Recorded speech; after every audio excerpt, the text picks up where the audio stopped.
ಕಳೆದ ಒಂದು ತಿಂಗಳಿನಿಂದ ಚಿಕ್ಕಬಳ್ಳಾಪುರ ವ್ಯಾಪ್ತಿಯಲ್ಲಿ ಮಳೆಯಾಗುತ್ತಿದ್ದು, ಮಳೆಯಿಂದಾಗಿ ಹಲವು ಕಡೆ ಅವಘಡಗಳು ಸಂಭವಿಸುತ್ತಿವೆ. ಕಳೆದ ರಾತ್ರಿ ಸುರಿದ ಬಿರುಗಾಳಿ ಸಹಿತ ಮಳೆಗೆ ರಸ್ತೆ ಬದಿಯಿದ್ದ ಬೃಹತ್ ಬೇವಿನ ಮರ ಧರೆಗುರುಳಿದ್ದು, ಅದೃಷ್ಟವಶಾತ್ ಯಾವುದೇ ಹಾನಿಯಾಗಿಲ್ಲ. ರಾಜ್ಯದಲ್ಲಿ ಮಳೆಯಿಂದ ಸಾವು ನೋವುಗಳು ತೀವ್ರವಾಗಿದ್ದು, ಜನ ಮನೆ ಬೆಳೆ ಕಳೆದುಕೊಂಡು ಬೀದಿಗೆ ಬೀಳುವ ಸ್ಥಿತಿಯಲ್ಲಿದ್ದಾರೆ.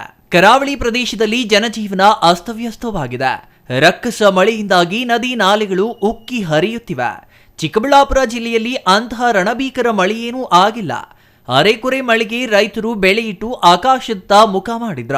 ಆದರೆ ಕಳೆದ ಕೆಲ ದಿನಗಳಿಂದ ಮಳೆಯಾಗುತ್ತಿದ್ದು, ಈ ಅಲ್ಪ ಮಳೆಗೆ ಗುರುವಾರ ರಾತ್ರಿ ಚಿಕ್ಕಬಳ್ಳಾಪುರ ನಗರದ ಬಿಬಿ ರಸ್ತೆಯ ಜೂನಿಯರ್ ಕಾಲೇಜು ಮುಂಭಾಗದಲ್ಲಿದ್ದ ಬೃಹತ್ ಬೇವಿನ ಮರ ಧರೆಗುರುಳಿದ್ದು, ವಿದ್ಯುತ್ ತಂತಿಗಳ ಮೇಲೆ ಬಿದ್ದ ಪರಿಣಾಮ ವಿದ್ಯುತ್ ಕಂಬ ಮುರಿದು ಬಿದ್ದಿದೆ.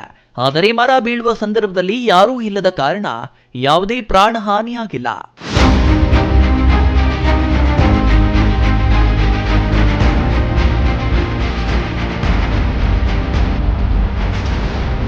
ನಗರದ ಪ್ರಮುಖ ರಸ್ತೆಯಾಗಿರುವ ಬಿಬಿ ರಸ್ತೆ ಸದಾ ಜನಜಂಗುಳಿಯಿಂದ ತುಂಬಿರುತ್ತದೆ.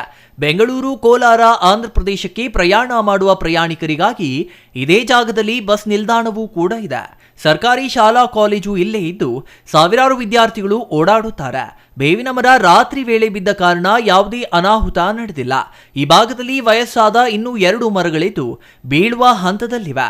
ಅವನ್ನ ನಗರಸಭೆ ಅಧಿಕಾರಿಗಳು ತೆರವು ಮಾಡಿಸಿ ಮುಂದಿನ ದಿನಗಳಲ್ಲಿ ಆಗುವ ಅನಾಹುತದಿಂದ ತಪ್ಪಿಸಬೇಕೆಂದು ಸ್ಥಳೀಯರು ಒತ್ತಾಯಿಸಿದ್ದಾರೆ.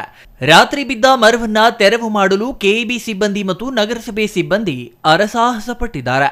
ಇತ್ತ ಮರ ಬಿದ್ದ ಕಾರಣ ಟ್ರಾಫಿಕ್ ಜಾಮ್ ಆಗಿ ಪ್ರಯಾಣಿಕರು ಪರದಾಡುವಂತಾಗಿತ್ತು.